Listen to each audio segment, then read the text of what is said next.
Welcome back to Learning with a Difference. News headlines for 30th April. First of all, national news. At IIT Madras, 11 more test positive, 182 COVID cases so far. Extreme heat in India, hours long blackouts to stretch into early May. PM Modi to inaugurate Chief Ministers Chief Justices Conference on 30th April. Prayagraj on 29th April recorded a maximum temperature of 47 degrees Celsius.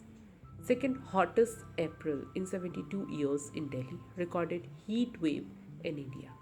Bangalore, Union Home Minister Amit Shah is likely to visit Bangalore on May 3rd ahead of the likely cabinet expansion in the state. The Central Industrial Security Force on Friday detected high volume of foreign currency worth approximately 59 lakh at IGI airport in New Delhi. And now some international news.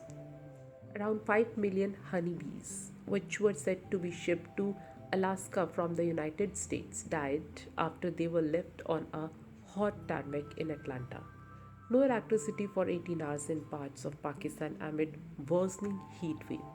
Ukraine President Vladimir Zelensky said Russian troops came close to capturing him and his family. He has urged the West to impose tougher sanctions against Russia. UAE astronaut set for 6-month mission to International Space Station. And now some sports news. Mohamed Salah and Sam Kerr won English Football Writers Awards. Cricket South Africa on Friday announced a new 6-team franchise-based T20 league to be played in January next year. Boris Becker, former Wimbledon champion, jailed for 2.5 years in UK for hiding assets. Manchester City manager Pep Guardiola congratulated Jurgen Klopp on his Liverpool contract extension.